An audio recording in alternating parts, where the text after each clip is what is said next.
మన ప్రిన్సిపల్ గారికి ఉదయపై నమస్కారం తెలియజేస్తాము. అలాగే పంతులు మార్గంలో వచ్చినటువంటి ఆ యొక్క ఎవరి వల్ల అయితేనేవి మనందరినీ కూడా రక్షించడానికి నిరంతరం ఒక దీనికి ఒక సన్మానంగా మనల్ని రక్షణంగా అవసరంగా ఉన్నటువంటి మన పోలీస్ చెప్పినటువంటి వారికి, అలాగే మీలాంటి వ్యక్తుల్ని ఎంతోమంది వ్యక్తుల్ని భారత ప్రపంచానికి అందించడానికి మేధావంతులుగా ఉన్నటువంటి మా యొక్క ఉపాధ్యాయ బృందాన్ని కూడా ముందుగా నమస్కారాలు తెలియజేసుకుంటూ ఈరోజు ఇక్కడ రావడానికి చాలా ఆనందంగా ఉంటుంది.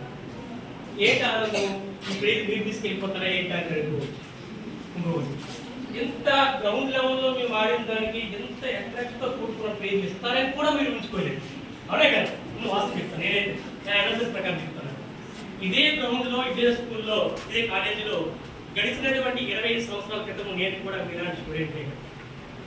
అటువంటి డిగ్రీ కాలేజీకి అడుగు పెట్టాను, చాలా ఆనందపడ్డాను. ఏనాడు కూడా ఏ రోజు కూడా ఒక 1% కూడా నేను ప్రభుత్వ ఉద్యోగస్తులు అవుతానని కూడా నా కళ్ళలో కూడా లేదు. దానికి కారణం ఏంటంటే నేను గడుపుతున్నటువంటి పేదరికం, నేను నివసిస్తున్నటువంటి పరిస్థితి ఏమో ఆ స్థాయికి తీసుకెళ్తాయా అనడానికి నా దగ్గర క్వశ్చన్ మార్క్గా ఉండిపోయింది. ఏమో వెళ్ళలేనేమో, కానీ కష్టపడి కొనకుండా నిలబడి ఎటువంటి వ్యసనాలకు కూడా దూరం దగ్గర కాకుండా నిలబడ్డాను. ఈ రోజు ముందు కనబడ్డాను.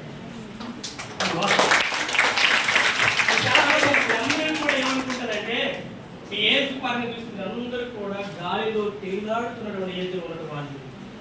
ఈ ప్రపంచంలో అంతా మమ్మల్ని మించిన వారు ఎవరు లేరని ఊహలో ఉన్నటువంటి ఏజ్ మీరు. ఏదైనా నన్ను మించినోడు ఎవరు లేరని టైప్లో మీ తప్పు కాదు. ఒక మనిషికి ఒక మనసు ఈ ప్రపంచంలో అత్యంత ప్రమాదకరం ఏదైతే ఈ మనసు చెడగొడుతుంది అదే, బాగు చేస్తుంది కూడా అదే. ఎందుకు కాలేజీకి వెళ్తావు అల్లేదా, బయటికి వెళ్ళి ఎంజాయ్ చేద్దారా, అదే మనసు మళ్ళీ చెప్తాడు. కాలేజీకి చదువుకుంటే ఈరోజు ఒక మంచి సబ్జెక్ట్ మనం చెప్తామంటారు సార్ విషయం కాలేజీ చెప్పుకోవాలి కానీ అదే మనసు చెప్పుకుంటారు. అంటే ఈ ప్రపంచంలో అత్యంత ప్రమాదకరమైనది ఏదైతే మన మనసు, దాన్ని ఎవడైతే గుర్తులో పెట్టుకుంటాడో, దాన్ని ఎవరైతే కంట్రోల్ చేసుకుంటాడో మనం ఏ స్థాయికి వెళ్ళగలుగుతాం. ఆ స్థాయి ఈ స్థాయిలో మీరు గమనించండి. ఈరోజు వరల్డ్ కప్ సాధించారంటే ఆడపిల్లలు ఇలాంటి వాళ్ళే ఈరోజు ఎంత ఏ స్థాయికి తీసుకెళ్ళేటువంటి ఇండియా అనేది ఒలింపిక్స్ మెడల్స్ చూస్తున్నట్టు భారతదేశం పట్టీలు చూస్తే కనబడినట్టు లోతట్టు ప్రాంతాలకు వెళ్ళిపోతుంది పథకాల పట్టీలు. ఒక చిన్న దేశమైన కెన్యా కంట్రీ చూడండి, చాలా చిన్నది, గట్టిగా మన భారతీయులందరూ గట్టిగా ఉంటే ఎగిరిపోద్దేమో అటువంటి చిన్న కెన్యా కంట్రీ అనేది హుసేన్ బోల్ట్ లాంటి తయారయ్యి భారత వరల్డ్ ఒలింపిక్స్ లో ఉన్న పథకాల పైన ఉంటే ఎంతమంది 120 కోట్ల మంది ఉన్నటువంటి భారతీయుల యొక్క పథకాల పట్టిలో చూస్తే ఎదురుగా కనబడలేదు. అంత లోతు ప్రాంతాలకు వెళ్ళిపోతుంది. కారణం ఏంటి? ఇలాంటి యువకులు అనేది ఆలోచించి చేయడం లేదు. నేను ఉన్నాను, ఎందుకు వచ్చానని ఆలోచన చేయడం లేదు. ఏం చేస్తున్నారంటే కాస్త ఏం చేయకూడదు అటువైపు వెళ్ళిపోతున్నారు. మా అంటే అటువంటి ప్రాంతాలకు వెళ్ళి ఏమవుతుంది చెప్పండి? మా అంటే అనకూడదేమో, మా అంటే ఇద్దరో ముగ్గురో పిల్లలు కంటారు, ఇంక ఇది చేస్తారు, అంతే కదా. ఆ పిల్లలు కనడానికి మనం వచ్చిందా ఈ భూమి మీదకి? కాదే. ఆ పిల్లలు కనడానికి మనం ఉన్నామా? ఆ పిల్లలు కనడానికి మనము తల్లిదండ్రులు పంపించారా? కాదే. అదే పిల్లలు కనాలని అనుకుంటే బురదలు దొరుకుతో పంది కూడా కంటారు. మనకన్నా మనమే ఆ పందే పెట్టారు. చాలా ఎక్కువ మంది కాంటారు. భయంకరంగా వస్తుంది గీతుల్లో, ఒక పెద్ద ఘటాలు తీసుకొస్తారు. అవునా కదా? మనం కనుక వచ్చింది అటువంటి ఆలోచనల కోసం కాదు. భావితరాలకి భారతదేశానికి మనం ఎంతో కొంత చేర్మించే విధంగా ఎదగాలి. ఆ ఎదగడానికి కావాల్సినటువంటి విధానంలో ఇటువంటి మీలాంటి యువకుల్ని ఒక చక్రమైనటువంటి విధానంలో తీసుకెళ్లాలని ఇటువంటి క్రీడలు అనేవి నిర్వహిస్తూ యువకులు అనేవాళ్ళు తప్పుదారి కలగద్దు. వాళ్ళకు మంచి మైండ్ సెట్ నుండి చక్కనటువంటి మార్గాన్ని ఎంచుకోవాలి అనే ఆలోచనతోనే అటువంటి అంబిషన్తో వచ్చినటువంటి యూత్ క్రీడలు. నమ్ముతారు లేదు, మీకన్నా కావాలంటే ఒక 5 సంవత్సరాలు పెద్ద ఉంటాడు గణేష్ అనే వ్యక్తి. ఎంత కష్టపడ్డాడో తెలుసా? ఈ క్షణం కూడా అతను ఎక్కడున్నా కూడా అతను మైండ్ సెట్ పనిచేస్తూనే ఉంటాడు. అతను టైమింగ్ పనిచేసి అంతా జనరేషన్ చేసుకుంటాడు. అవసరమా? కాస్త అనకూడదు, ఏదో రోడ్డు మీద సరదాగా గడిపినటువంటి స్టేజ్లో కూడా సొసైటీకి ఎంతో కొంత సర్వీస్ ఇవ్వాలన్న ఆలోచన రావడం అనేది అది కొంతమందిలో వస్తుంది. కాబట్టి ఇలాంటి వాళ్ళు కూడా మీ సమయాన్ని కాస్త కేటాయించండి. ఏం చెయ్యాలని దానికి ఒక కాన్సెప్ట్ గోల్ సెట్ చేసుకోండి. ఆ గోల్ వైపు చూస్తున్నాండి. ఆ గోల్ వెనక మీ తల్లిదండ్రుల కష్టం ఉంటుంది, మీ బ్యాక్గ్రౌండ్ ఉంటుంది, మీ నివాసం ప్రాంతాల్లో వాళ్ళకి ఇది ఉంటుంది. ఎప్పుడైతే గోల్ పెట్టుకుంటావో ఆ గోల్ ఇచ్చే ఎప్పుడైతే నీకు సరిగా ఆలోచన ఉంటుందో అప్పుడే నువ్వు పైకెళ్తావు.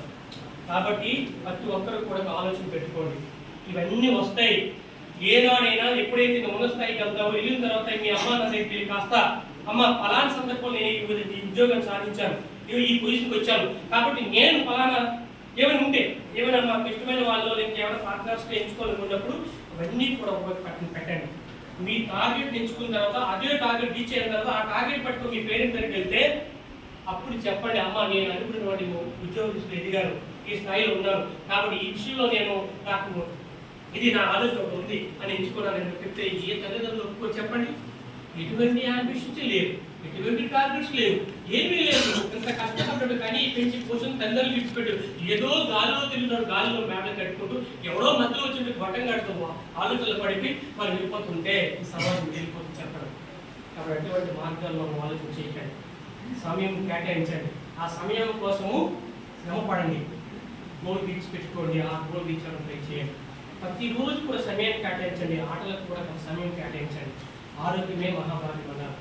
ఎవడైతే ఆటలకి సమయం కేటాయించడో వాడి హాస్పిటల్ సమయం కేటాయించవలసి ఉంటాయి. గుర్తుపెట్టుకోండి.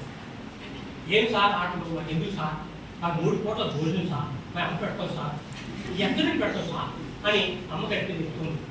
కాస్త ఈ కాలేజ్ అయిపోయిన తర్వాత ఇంటికి వెళ్ళిన తర్వాత అమ్మను పలకరించండి, నాన్న పలకరించండి. అమ్మ నాన్న ఎక్కడికి వెళ్ళారమ్మా, పొలం చేయలేదా, చాలా కష్టపడతారు కదమ్మా అని అమ్మ అన్నారనుకోండి. ఆ అమ్మ లేనప్పుడు నాన్న చెప్తారు, ఇవాళ మన పాప నీ కోసం అడిగింది, ఎందుకండి మీరు పలుకు కష్టపడుతున్నారు చాలా బాగుంది, ఎంత ఆనందపడతారో పిల్లలు. ఒక్కరే పంపిస్తారు పిల్లలని, ఒక్కరైనా అమ్మ నాన్నకి కనీసం తెల్లవారు చేసి మీకోసం క్యారేజీలు పెట్టి అనిపిస్తే ఒక్కరైనా పలకరిస్తే మంచిదే. పలకరించండి, ఆప్యాయంగా పలకరించండి, అమ్మతో మాట్లాడండి, నాన్నతో మాట్లాడండి, వాళ్ళ కష్టాలు తీసుకోండి. అవన్నీ తీసుకుంటేనే మనం మన కోరికనేది నెరవేరుతాం. ఎక్కడో దగ్గర వాళ్ళు కనబడితే మన అమ్మ నాన్న కనబడితేనే అది నిలబడగలం. ఏ ముందులేమో నాన్న అలాగే చెప్తాడు, ఏ ముందులేమో అమ్మ అలాగే చెప్తాడు, నేను వెళ్ళిపోతానంటే ఎక్కడో ఒక దగ్గర గుడ్డెద్దులవి ఎక్కడ గుర్తు పడిపోతాం. ఎక్కడ ఏం చేస్తున్నా కూడా మిమ్మల్ని కనీ పెంచి పోసుకుని మీ తల్లిదండ్రులు కనబడితే ఆ పనిలో తప్పుడు మార్గం వెళ్ళడం నిజం. హలో అంతే, ఆ వైబ్రేషన్ వచ్చేస్తాయి. అయ్యో నా అమ్మ, అయ్యో మా నాన్న ఇంత కష్టపడి నాకు ఈ కాలేజీకి నేను ఎక్కడ పంపిస్తున్నాడే, నా ఆలోచన ఏంటి అని యాక్టివ్ పెట్టుకుంటే నేను తప్పుడు పని మార్గం. అప్పుడు అందరూ ఎదగాలి అంటే దానికి చక్కనటువంటి ఒక ప్రణాళిక ఉండాలి. సమయం కేటాయించండి, ఆ సమయం తగ్గట్టు మనం పని చేయాలి. ఆటలకు కూడా సమయం కేటాయించండి. ఆటలకు సమయం కేటాయించకపోతే చెప్పారు కదా, హాస్పిటల్ తప్పకుండా ఏదో రోజు వెళ్ళవలసిందే. అక్కడ మాత్రం తెల్లవారు వెళ్ళిపోతారు డాక్టర్ గారు. వెళ్ళిపోయి డాక్టర్ గారు ఏం చేస్తారంటే మొత్తం నీ నుండి డేటా తీసుకుంటాడు. తీసుకొని ఏంటమ్మా రాసుకుంటాడు, బాబు కడుపు నొప్పి వస్తుంది, తలపిస్తుందా రాసుకుని వెళ్ళిపోతా సెట్ అయిపోతాను. ఇవన్నీ 3 రోజులు మెడిసిన్ ఆడుతూ 4 రోజులు చెప్తాను. నీకు అసలు విషయం ఏంటి చెప్తానంటే అతగాడికి కిలో డబ్బులు ఇచ్చేస్తాయి, డీజిల్ కట్టేస్తాం, అన్ని కట్టేస్తాం. ఇవి వాడుతూ 3 పూటలు వాడుకుంటూ కాస్త గ్రౌండ్ వైపు కూడా వాకింగ్ జాకింగ్ చేయరైనా అంటాడు లాస్ట్లో. ఏమైంది ఒక పరిస్థితి అది అయిపోయినప్పుడు చేసుకుంటే హాస్పిటల్ డబ్బులు ఇవ్వక్కర్లేదు, డాక్టర్ దగ్గరికి వెళ్ళక్కర్లేదు, ఈ మందులు మనం ఇవ్వక్కర్లేదు. కాబట్టి ఆటలకి సమయం కేటాయించలేని వాడు హాస్పిటల్ సమయం కేటాయిస్తాడు. అంతకని నేను చెప్పను. కాబట్టి ఏదో ఒకసారి మెడిటేషన్ అనేది యోగా నేను చేసుకొని చక్కగా ఎవడైతే బాగా ఆడగలుగుతాడో, ఎవడైతే సరిగ్గా మెడిటేషన్ చేయగలుగుతాడు బాగా చదువుతాడు. ప్రతి అంశాలను తీసుకోండి. భగవంతుడు అనేవాడు ఏం చేస్తాడంటే ప్రతి ఒక్కరి అకౌంట్లో ఒక డబ్బులు వేస్తారు. సార్ మీరు అనొచ్చు, సార్ ఏ అకౌంట్ వేస్తారు సార్, ఆంధ్ర బ్యాంక్ వేస్తారా, స్టేట్ బ్యాంక్ వేస్తారా? ప్రతి ఒక్కరి అకౌంట్లో డబ్బులు వేస్తారు. డబ్బులు అంటే డబ్బులు కాదు, 24 గంటల సమయం అనేది రాత్రి 11:59 మీ అకౌంట్లో వేస్తారు డబ్బులు. వేసి ఏం చేస్తారంటే అబ్జర్వేషన్ చేస్తుంటాడు. ఈ పలానా వ్యక్తిలో అంటే 24 గంటల సమయాన్ని అకౌంట్ వేసి ఈ 24 గంటల సమయము ఈ అమ్మాయి ఈ అబ్బాయి ఎలా ఉపయోగించుకుంటాడు అని చెప్పేసి ఒక టైం టేబుల్ రాస్తాడు డేలో. అవునా నిజమా? దేవుడు రాస్తాడండి మీ డౌట్. అవునా ఎస్ రాస్తాడు. దేవుడు ఉన్నాడని నమ్ముకున్నాడు దేవుడు, లేని వాళ్ళే సరే అకౌంట్ 24 గంటలే కదా. ఆ అమౌంట్ వేసి ఏం చేస్తారంటే ఈ 24 గంటల్లో ఎన్ని మంచి పనులు చేస్తున్నాడో ఎన్ని చెడ్డ పనులు చేస్తున్నాడని అబ్జర్వేషన్ చేస్తుంటాడు.